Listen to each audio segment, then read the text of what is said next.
잠언 16장 32절 말씀 우리 같이 함께 합독하겠습니다. 구약성경 928페이지입니다. 잠언 16장 32절 말씀입니다. 같이 합독하겠습니다. 노하기를 더디하는 자는 용사보다 낫고 자기의 마음을 다스리는 자는 성을 빼앗는 자보다 나으니라. 아멘. 우리 합대자로 한번 인사하겠습니다. 새해 하나님의 큰 복 많이 받으시는 한 해 되기를 축복합니다. 그렇게 한번 인사합시다. 새해 하나님의 큰 복 많이 받는 한 해 되시기를 바랍니다. 아멘. 여러분, 우리가 살아가고 있는 요즘 시대는 절제가 없는 시대입니다. 그러니까 차를 타고 가다가 자기 마음에 안 든다고 어떻게 합니까? 내려서 방망이나 골프채나 이렇게 그 사람의 차를 두들겨 부수기도 하고, 또 폐지 줍는 할머니가 지나가는데 어떻게 해요? 그냥 이유 없이 때리고 괴롭히고, 절제가 없는 시대죠. 그런 동영상 한번 올라온 적이 있었는데 국민들이 분노를 산 적이 있죠.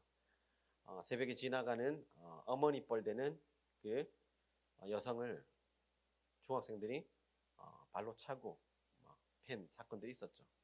이유는 담배를 피지 말라고 훈계했는데 마음에 안 든다고 어떻게 했습니까? 차고 때리고. 절제가 없는 시대를 우리는 살아가고 있습니다. 이 절제가 없다는 말이 무엇인가? 자기 마음대로 살아가는. 다른 말로 하면 자기 마음속에 뭐가 가득한 거예요? 탐욕이 가득한 겁니다. 내가 원하는 것이면 무엇이든지 할 수 있어. 이게 뭐냐면 마음속에 뭐가 가득 차 있다고요? 탐욕이 가득 차 있는 겁니다. 절제의 반대말은 무엇인가? 탐욕의 삶을 살아가는 것.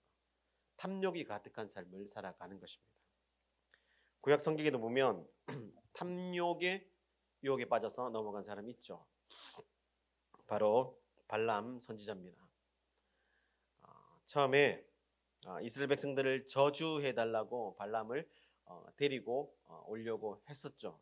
그런데 하나님께 물어봤는데 하나님 그렇게 하지 말라고 했습니다. 그러자 또 어떻게 합니까? 더 높은 신하들과 더 많은 재물들을 가지고 다시 발람 선지자에게 찾아옵니다. 그러자 발람 선지자가 어떻게 합니까? 그 재물에 흔들려서, 다른 말로 하면 탐욕에 눈이 멀어서 그들을 따라가다가 누구한테 책망을 듣습니까? 나귀한테 책망을 듣는, 나귀가 말을 해요. 나귀가 말을 하면서 책망을 받는 사람이었죠. 탐욕에 눈이 멀어서 그렇습니다. 그리고 또 여호수아서에 보면 여리고성이 무너지고 난 다음에 하나님이 그 성에 있는 모든 재물들 취하라, 취하지 말라, 취하지 말라. 이건 하나님의 전쟁이기 때문에 취하지 말라고 했습니다. 하나님이 전쟁이 맞았죠. 철옹성 같은 여리고성이 무너지는 것도 하나님의 방법으로 무너뜨렸습니다. 하루에 한 바퀴, 7일째 7바퀴 돌면서 소리를 치라. 그러면 성이 무너질 것이다. 실제로 여러분 무너졌습니까? 무너지지 않았습니까? 무너졌죠. 그리고 그 사건을 직접 눈으로 목도했기 때문에 어떻게 하는 게 맞죠? 하나님의 말씀을 순종하는 것이 맞죠. 근데 여러분, 아간의 마음속에 뭐가 있었어요? 탐욕, 내 마음대로 하고 싶은 절제 없는 삶. 그게 이제 탐욕이 마음에 들어오니까 어떻게 해요? 재물을 취하고 자기 장막에 숨겨두었다가 결국에 어떻게 됩니까? 멸망당하죠. 신약에도 이런 사람이 있죠. 사도행전에 보면 여러분 기억나는 사람 있습니까? 아나니아와 삽비라. 이 초대교회가 하나님의 은혜로 크게 부흥합니다. 여러분, 우리가 하나님 말씀대로 하면 교회는 여러분 성장하고 부흥할 수밖에 없어요. 하나님 말씀이 점점 흥황해지고 믿는 사람들이 점점 더 많아졌어요. 예수 그리스도 인격과 사역을 하는 제자들이 점점 많아졌거든요. 근데 그들의 특징이 뭐냐면 물건을 서로 통용하고 가지고 있는 것을 주를 위해 드리는 사람들이 많았다는 거예요. 왜냐하면 이게 여러분 신앙의 정석이거든요. 그냥 여러분 물질의 노예로 살아가는 탐욕에 여러분 가득 사로잡혀 살아가는 게 아니라 하나님의 말씀대로 순종하고 살아가기 때문에 복음을 위해서 자기의 것을 그냥 기꺼이 드리는 거죠. 이런 분위기가 있으니까 아나니와 삽비라도 어떻게 해요? 우리도 드리겠습니다. 밭을 팔았어요. 팔아보니까 자기가 생각하는 것보다 돈이 많이 나왔겠죠. 그러니까 어떻게 합니까? 얼마를 감춰두고 그것을 가지고 하나님께 드렸죠. 그러자 베드로가 어떻게 합니까? 네 마음에 사탄이 가득하구나. 그 말 하자마자 어떻게 됐어요? 죽었습니다. 아내도 같이 공범이었는데 모른 척하다가 죽었습니다. 사람들은 이 사도행전 5장의 이 사건을 보고 하나님 너무 잔인한 거 아니시냐 이렇게 말할 수도 있지만 여러분 초대교회는 하나님의 말씀으로 흥황하는 교회였습니다. 그래서 여러분 제가 공동체 안에 들어오는 것을 하나님이 용납하지 않으신 거예요. 여러분 거룩한 공동체, 하나님이 기뻐하시는 공동체 안에서는 하나님이 그 죄에 대해서 굉장히 심각하게 생각하세요. 아나니아와 삽비라도 어떻게 해요? 그렇게 마음속에 탐욕을 부리다가 결국에는 하나님의 심판을 받았던 거죠. 6세기에 그레고리우스는 탐욕을 이렇게 설명을 합니다. 탐욕이 배신, 사기, 거짓, 위증, 불안, 폭력, 냉담이라는 7달을 낳았다 이렇게 말합니다. 탐욕이 뭘 낳았다고요? 배신, 사기, 거짓, 위증, 불안, 폭력, 냉담이라는 7달을 낳았다. 근데 여러분 다 이해가 되는데 불안이 이해됩니까? 탐욕을 가지면 왜 불안할까요? 자기 마음속 가득한 그 욕심을 채우잖아요. 채우는데 그것을 빼앗길까 봐, 없어질까 봐 불안한 거죠. 보통 여러분 이 탐욕이 어디에서 가장 많이 나타나냐면 돈 문제 앞에서 가장 많이 나타나죠. 그래서 바울은 탐욕을 뭐라고 말합니까? 디모데전서 6장 10절에 보면 일만하게 뿌리라고 말했어요. 돈을 사랑하면 일만하게 뿌리라고 말했는데 탐욕의 여러분 핵심이 뭐냐면 물질적인 겁니다. 여러분 여기도 보세요. 구약에 여러분 얘기했던 첫 번째 얘기했던 사람이 누굽니까? 발람 선지자. 뭐 때문에 무너졌어요? 물질 때문에 무너졌습니다. 두 번째 얘기했던 아감 뭐 때문에 무너졌습니까? 물질 때문에 무너졌습니다. 신약의 아나니와 삽비라 뭐 때문에 무너졌나요? 물질 때문에 무너졌죠. 디모데전서 6장 10절에 사도 바울은 탐욕을 일만하게 뿌리라고 말했습니다. 신학자 아퀴나스는 이렇게 말하죠. 이 땅의 물질 때문에 영원한 것을 멸시하게 되었다. 다른 말로 하면 곧 이 물질이 하나님께 대항하는 죄라고 이렇게 규정을 했습니다. 골로새서 3장 5절에 보면 탐심은 뭐라고 말합니까? 우상 숭배라고 말했어요. 탐심이 뭐라고요? 우상 숭배라고요. 절제가 없는 시대라고 말했죠. 전부 다 여러분 마음속에 탐욕을 가득 가지고 살기 때문에 그들은 하나님을 섬기는 것이 아니라 뭘 하고 있어요? 우상 숭배를 하고 있는 겁니다. 이 시대가 바로 뭐냐면 우상 숭배를 하는 시대죠. 여러분 만들어 놓은 뭐 나무나 돌 뭐 이런 데다 절하는 게 우상 숭배가 아니라 그들이 마음속에 탐심을 가득 담고 있는 이것이 무엇이냐면 그것이 곧바로 우상 숭배라는 겁니다. 사도 바울은 탐심과 우상 숭배를 동일시했습니다. 재물을 탐하는 사람에게 재물은 곧 하나님이에요. 재물을 탐하는 자는 하나님이 곧 뭐라고요? 재물입니다. 여러분 하나님 말씀 하나 지키지 않는 거 아무렇지도 않게 생각하는데 자기에게서 여러분 돈 10원 나가는 거 이거 어떻게 합니까? 너무 싫어하고 너무 이게 뭐냐면 바로 탐심입니다. 탐심은 하나님을 재물로 대처하고 재물을 의지하고 재물을 가지고 그것으로 기쁨을 누리기 때문에 성경은 이것을 우상 숭배라고 말하는 겁니다. 여러분 이런 사람들이 소유가 많아지면 어떻게 하겠어요? 하나님을 무시하죠. 여러분 여기서 신앙생활 하다가 하나님이 그 가정을 복 주시고 그 가정이 잘 됐어요. 탐심이 가득한 사람들 어떻게 하냐면 하나님 떠납니다. 하나님 무시합니다. 제가 그런 이야기를 한 번씩 들어요. 물질은 하나님이 주시는 거죠. 근데 그 물질을 가지고 어떻게 하냐면 교회가 마음에 안 든다고 교회가 재정이 어려워지는 꼴을 내가 꼭 볼 거야 이러면 11조 하지 않는 거죠. 그런 사람들이 있어요. 힘들어 봐라. 그게 뭐예요? 여러분 탐심입니다. 탐욕입니다. 탐욕. 그런 자는 하나님이 가만히 두지 않으시겠죠. 이처럼 여러분 소유가 많아지면 하나님을 무시할 가능성이 되게 높습니다. 오늘은 제자답게 살아가는 방법으로 절제에 관해서 말씀을 나눌 건데요. 절제가 있는 사람은 마음에 탐욕이나 탐심을 가지고 있지 않습니다. 그러나 여러분 절제가 없는 사람은 마음에 탐욕과 탐심이 가득한 사람입니다. 이 여러분 절제는 뭐냐면 철저하게 자기 통제입니다. 자기 통제. 성령의 9가지 열매 중에도 절제가 나오는데 여러분 이 절제는 무엇이냐? 자기 통제예요. 자기 통제. 1차적 통제가 무엇이냐면 이거예요. 1차적 통제는 뭐냐면 당장 내가 하고 싶은 것을 하지 않고 참는 것. 이게 1차적 통제, 1차적 절제라고 말하죠. 예를 들어서 그런 겁니다. 눈앞에 초코 케이크 있어요. 근데 먹고 싶어요. 먹으면 살찌는 거 알아요. 그래서 어떻게 해요? 눈앞에 보이는 이것을 당장 참는 것. 이게 뭐예요? 1차적 통제, 1차적 절제라고 말합니다. 2차적 절제가 있는데 2차적 통제가 있는데 이게 뭐냐면 마음을 통제하는 거예요. 마음을 통제.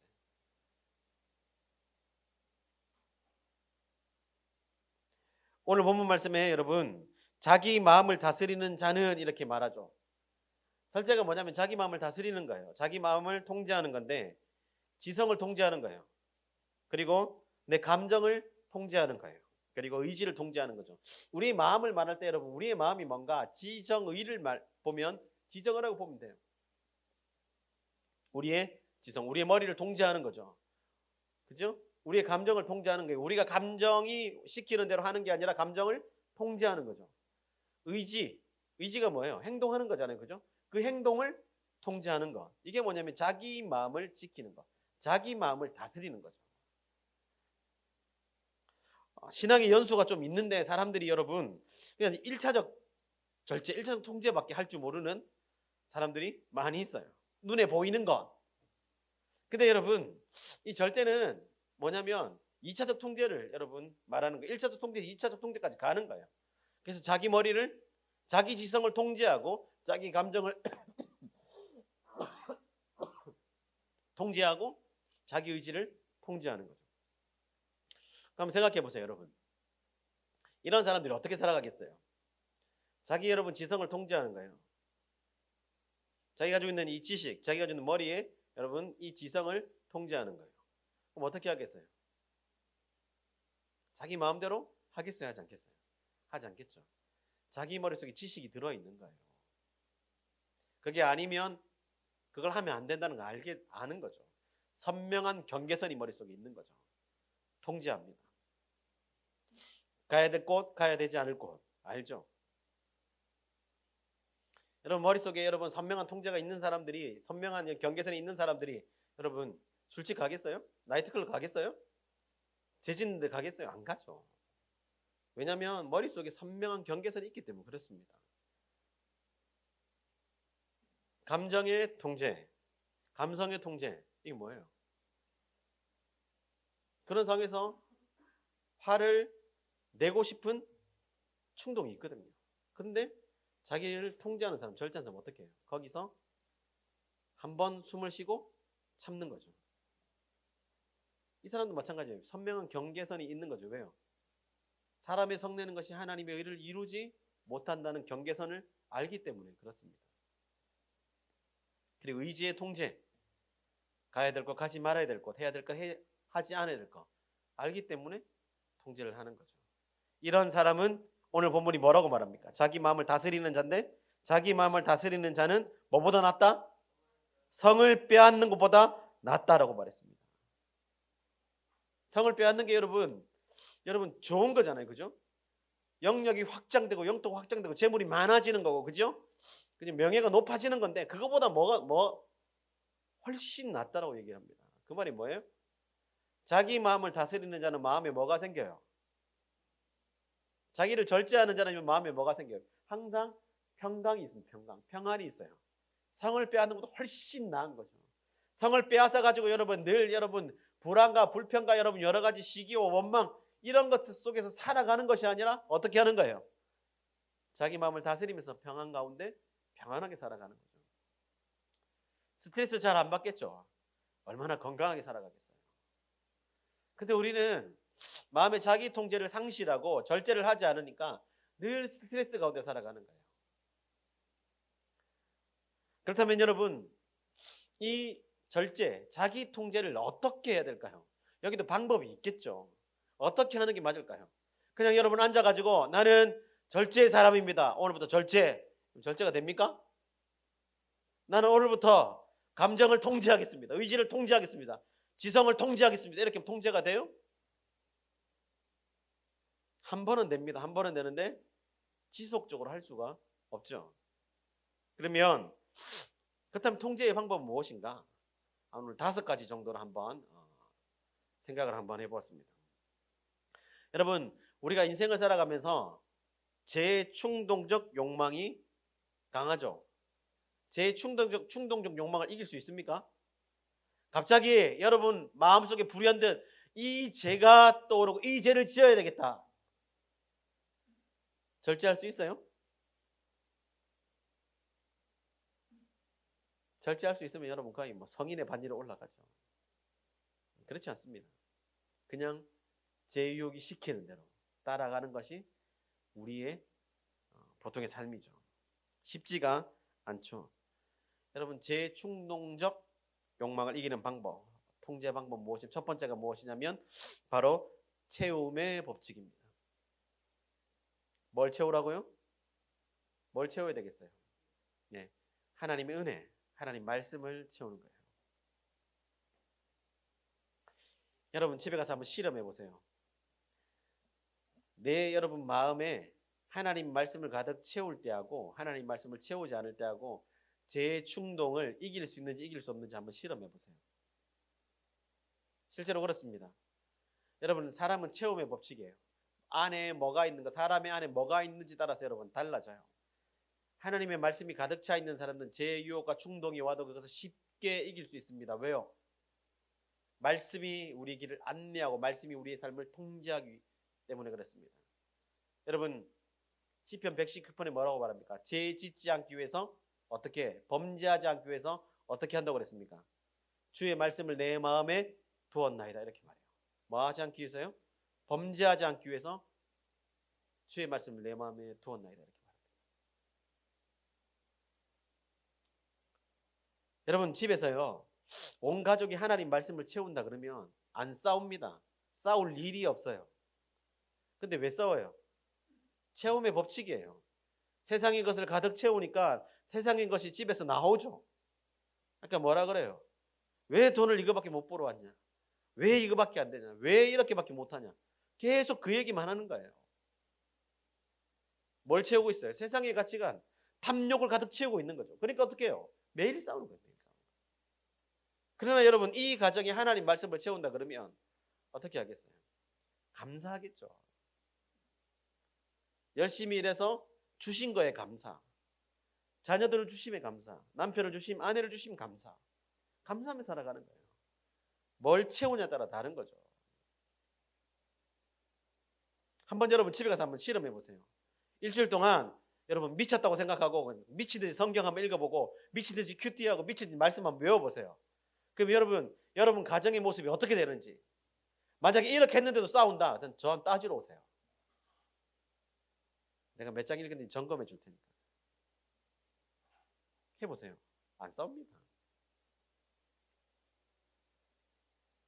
두 번째가 뭐냐면 여러분 우리가 우리 마음에 절제하고 우리 마음을 통제하는 방법 두 번째가 뭐냐면요. 선명한 경계선을 세우랍니다. 뭘 세우라고요?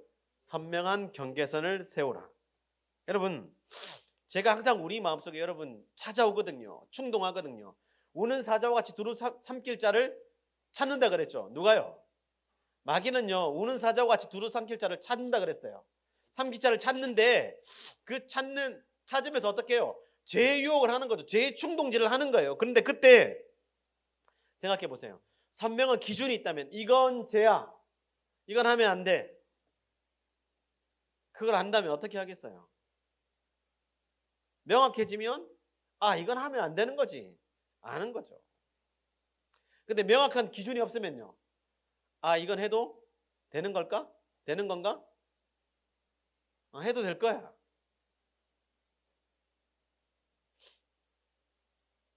여러분 창세기 장제목 다 이제 외우시죠? 1장이 무슨 사건 나와요? 네, 2장이 뭐가 나와요? 3장이 뭐가 나와요? 선악과 사건이 나오죠. 선악과 사건이 나오는데 뱀이 누구를 유혹해요? 하와를 유혹하죠. 왜 하와를 유혹했을까요? 하라만 그렇게 말하면 큰일 나. 여자들한테 몰매 맞을 수 있어. 여자라서 그런 게 아니에요. 이 에덴 동산을 보면요. 에덴 동산도 교회라고 보시면 돼요. 에덴 동산에 하나님이 계셨고, 그죠? 하나님이 그들과 교제하셨죠. 그리고 여러분 누구에게 하나님 말씀하셨어요? 아담에게 말씀하셨죠. 아담을 말씀의 사역자로 보시면 돼요. 하와는 누구예요? 성도로 보시면 돼요. 누구에게 찾아가요? 하와에게 찾아갑니다. 왜 여러분 하와에게 찾아갔을까요? 성도라서가 아니라 그 하와의 마음속에 하나님의 말씀 선명한 기준이 있었어요? 없었어요? 없었던 거예요. 만약에 여러분 아담으로부터 들었던 그 말에 대한 하나님의 말씀에 대한 선명한 기준이 있었다면 달랐겠죠. 하와에게는 그 하나님 말씀에 대한 선명한 기준이 없었던 거죠. 그러니까 뱀이 와서 이야기하니까 거기에 넘어가는 거예요. 제유욕은 그렇습니다. 여러분 우리가 항상은 선명한 기준이 있다면 이 제유욕을 이길 수 있죠. 그러면 여러분 그 선명한 경계선, 선명한 기준이 뭐예요? 그게 어디 나와요? 헌법책에 나옵니까? 어디 나와요? 성경에 나와요. 성경에. 이런 상황에서 거짓말을 해야 될지 말아야 될지 성경의 기준이 나와야 안 나와요? 나오잖아요. 거짓말 하라 하지 말라. 하지 말라 그랬잖아요. 선명한 기준이 있는 거예요. 거짓말 안 하는 거지. 하면 그게 죄니까. 그걸 아는 거예요. 다른 사람의 것을 탐내면 돼요? 안 돼요? 안 되죠. 선명한 기준이 있는 겁니다. 문제는 뭐냐면 선명한 경계선, 기준이 성경에 나와 있는데 성경을 모른다는 게 문제예요. 성경을 모른다는 게. 성경을 모른다는 게 문제죠.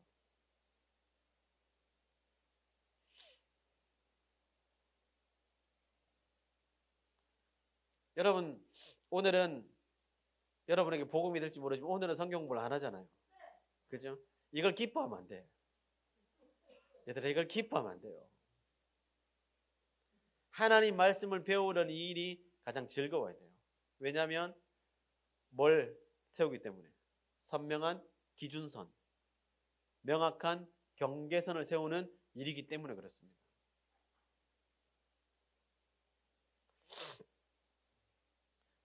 세 번째 통제 방법이 무엇인가? 세 번째는 성령 충만입니다. 성령 충만. 우리 갈라디아서 5장 16절 말씀을 우리 한번 찾아볼까요? 갈라디아서 5장 16절 말씀입니다.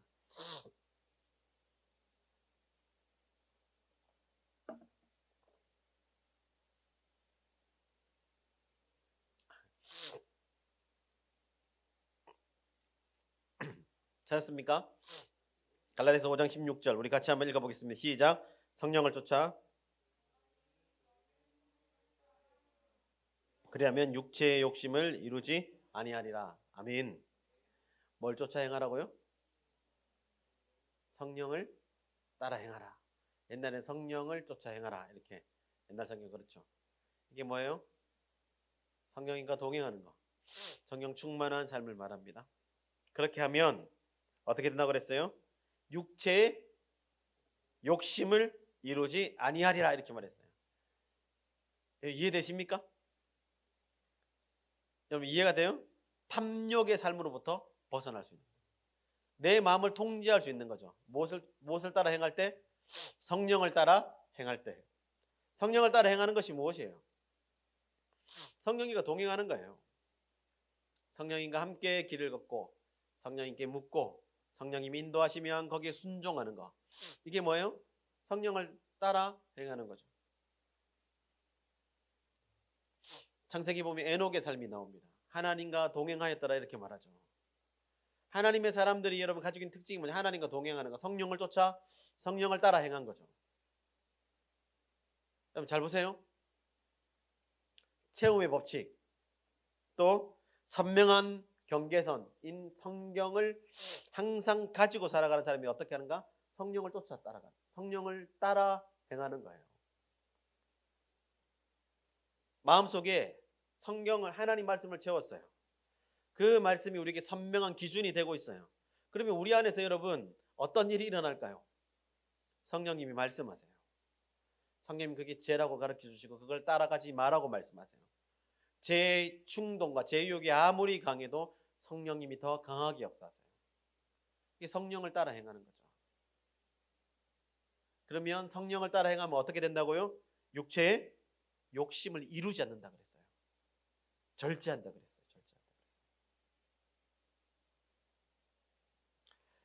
사랑하는 여러분, 올 한 해 우리 모두는 성령을 따라 행하는 하나님의 사람들 되기를 예수님 이름으로 축복합니다. 네 번째가 뭐냐면 경건한 환경을 조성하랍니다. 경건한 환경. 여러분, 우리가 이렇게 여러분 하나님 말씀 성령을 따라 행하는데 집에 여러분 집안에 경건한 환경을 조성하지 않으면 이게 소용이 있겠어요? 소용이 있겠냐고요. 집에 갔는데 여러분 제지할 환경, 유혹 그런 게 여러분 너무 많이 깔려 있는 거예요.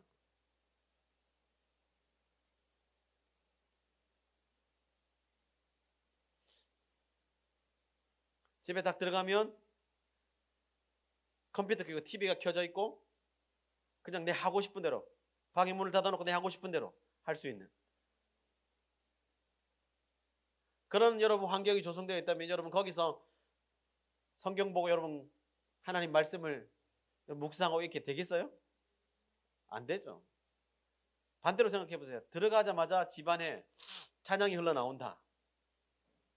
들어가자마자 여러분 곳곳에 성경이 있다. 들어가자마자 여러분 집안 구석구석에 성경 말씀을 기록하고 붙여놓은 흔적들이 있다. 이게 어디 나와요? 신명기 6장이 나오죠. 셰마 이스라엘 얘기할 때 여러분 어떻게 하라 그랬어요? 이마에도 여러분 집에도 여러분 다 붙여 하나님 말씀 붙여 놓으라 그랬죠. 이 이유가 있는 거예요. 집에다가 여러분 붙여놓고 이렇게 한번 해보세요. 이제 예를 들어볼까요? 저 이제 두 군데서 이제 사는데 집하고 목욕실이 주로 이제 목욕실에 많이 지내요. 거기 보면 여러분 책들이 많이 있죠.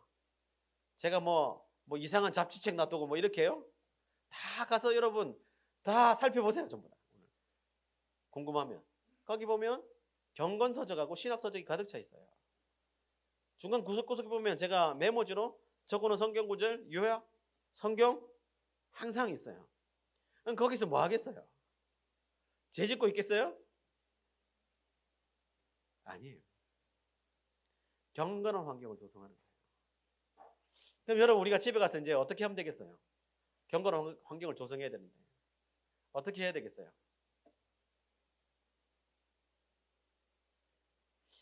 TV 보지 마라 이런 거 아니에요. 볼 수 있어요. 봐도 돼요. 뭐 하라고요? 집에다가 여러분 부적은 아니지만 성경 말씀 여러분 내가 좋아하는 성경 말씀 적었고 암송해도 성경 말씀 포스트잇 적어가지고 집에 구석구석에 붙여놔 봐요. 그래 여러분 찬양을 계속해서 틀어놔 봐요. 그러면요 가정예배 안 드리다가도 가정예배 드리고 싶은 마음이 생겨요. 이게 무슨 경건한 환경이 조성되는 거죠. 여러분 마귀가 어느 집에 가가지고 여러분 뭐 우는 사자와 같이 두루 삼킬 자를 찾겠어요. 곳곳에 성경책이 막 펴져 있고 막 말씀이 붙어져 있고 막 항상 찬양이 틀어져 있고 막 이런 집에 가서 막 하면서 막 유혹하겠어요? 유혹 못합니다. 유혹할 수가 없어요. 가면 막 TV 큰 소리도 막 틀어져 있고 막 곳곳에 죄 짓는 환경들이 막 마련되어 있고 막 그런 데는 마귀가 어떻게 하냐면 이게 내 밥이다 막 이러면서 가는 거예요.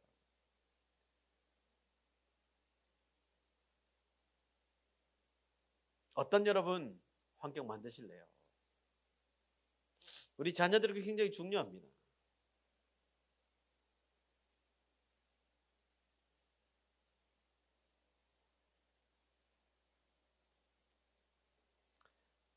여러분 가정에 늘 건강한 환경을 조성하기를 축복합니다. 다른 거 하지 말고 집에 가가지고 오늘부터 뭐예요? 뭐 하라 그랬어요? 포스트잇 없어요? 내가 줄게요. 예, 괜찮아요? 있어요? 적어요. 붙여요. 곳곳에 여러분 우리 다 가정이 전부 다 청결책 샀잖아.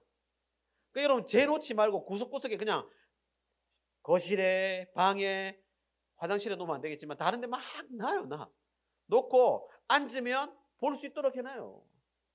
찬양도 틀어놔요. 상관없어요. 손님도 거룩히 질 수 있어요. 얘기해요. 이게 최신 유행하는 노래다 이거. 들어봐라. 마음을 평안하게 하는 노래다. 얼마나 좋아요. 제가 거짓말하는 거 아니죠? 그죠? 찬양 들으면 여러분 마음 편안하잖아요. 평안해지잖아요. 올 한 해 여러분 경건한 가정을 조성하길 예수님 이름으로 축복합니다. 마지막 5번째 통제 방법 이겁니다. 하나님의 상벌을 기억하라.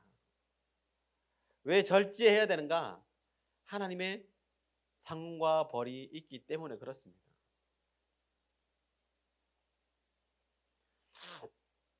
마태복음 6장 4절에 은밀한 중에 보시는 너희 아버지가 갚으시리라 이렇게 말했어요. 어떻게 보신다고요?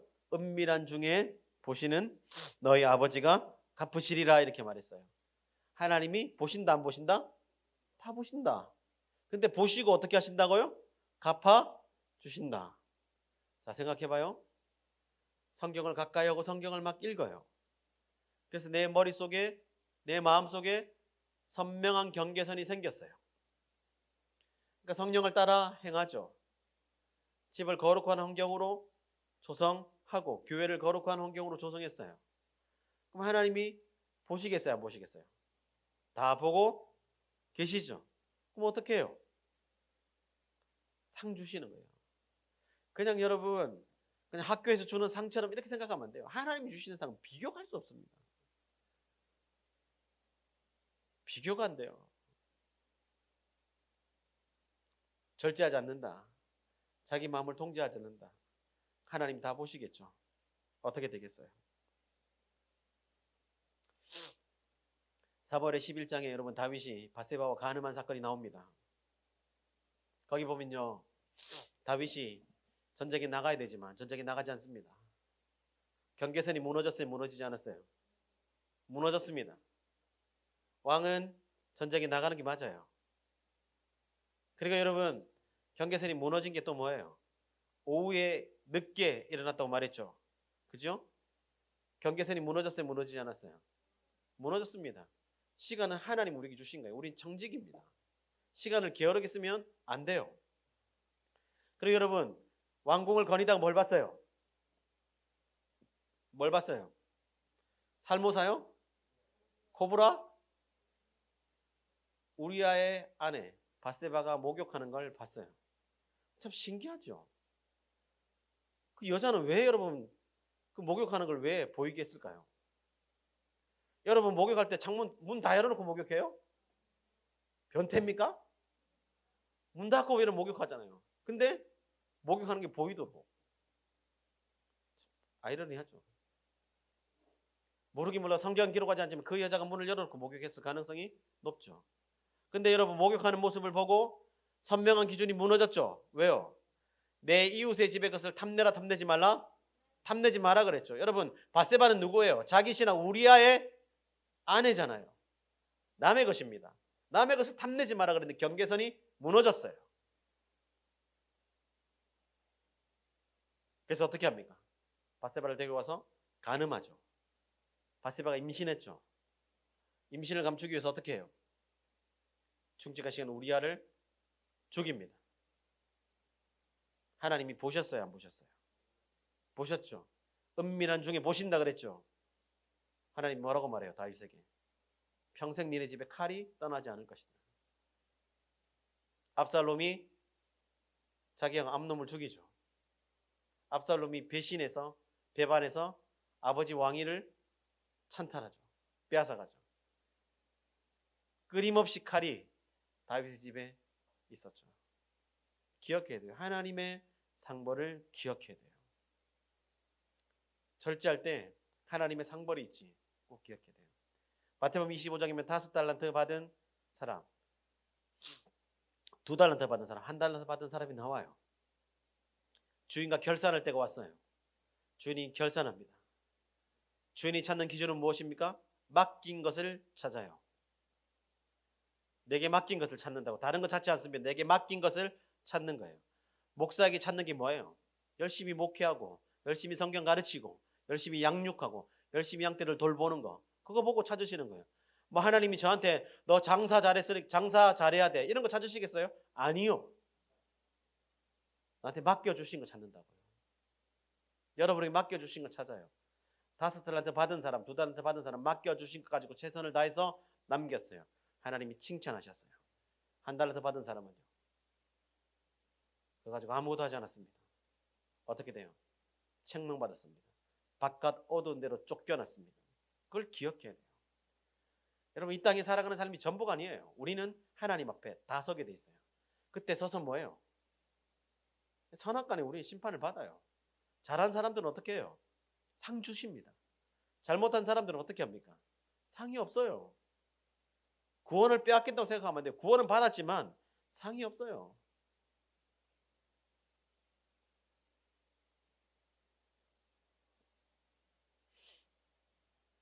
말씀의 결론을 맺겠습니다. 여러분, 절제는요, 자기 통제라고 말했어요. 제자답게 살아가야 되는데 우리에게 절제가 필요하거든요. 절제는 자기 통제입니다. 우리 인생에 여러분 제충동적 욕망을 통제하는 건 뭐냐면요, 자기 인생의 성, 우리 인생에도 성을 쌓는 거예요. 자기 인생의 성, 자기 가정의 성, 자기 교회의 성, 자기 나라의 성을 지키는 것과 같은 거예요. 이 표현을 잘 들어보세요. 지키는 거예요. 성을 지키는 거예요. 어려움과 위기와 환난으로부터 성을 지키는 거예요. 뭐가요? 절제가요. 자기 통제가요. 근데 절제하지 못하는 사람은요, 자기 인생의 성을 무너뜨리는 사람이에요. 절제하지 못하는 사람은요, 자기 가정의 성을 무너뜨리는 거예요. 남편과 아내가 서로 사랑해야지 이웃의 남자 여자 사랑하면 안 되잖아요. 무너뜨리는 거예요. 자기 교회의 성을 무너뜨리는 거라고. 절제하지 못하고 자기 마음대로 자기가 하고 싶은 대로 그렇게 교회 안에서 여러분 그렇게 행동하는 게 뭐냐? 자기 교회의 성을 무너뜨리는 거예요. 자기 나라의 성을 무너뜨리는 거다. 절제하지 못하는 사람이 가득하면 어떻게 해요? 결국 나라가 무너지는 거라고요.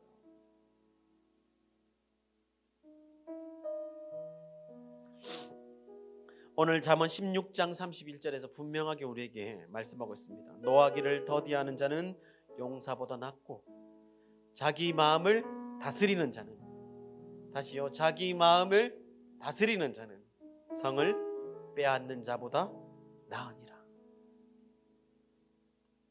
사랑하는 방주교회 성도 여러분, 그리스도의 제자답게 살기를 결단한 우리 방주교회 성도 여러분, 체험의 법칙을 기억하십시오. 선명한 경계선인 성경을 기억하십시오. 성령을 따라 살아가는 삶을 꼭 기억하십시오. 내 주위의 환경을 경건한 환경으로 조성하는 것을 꼭 기억하십시오. 하나님의 상벌이 있다는 것을 꼭 기억하십시오. 여러분, 이 5가지를 통해서 절제를 배우고, 절제를 통해 내 인생의 성, 우리 가정의 성, 우리 교회의 성, 우리나라의 성을 튼튼하게 든든하게 지키는 우리 모든 하나님의 백성들 되기를 예수님 이름으로 축복합니다. 우리 시간 이 찬양하면서 우리 같이 한번 결단합시다.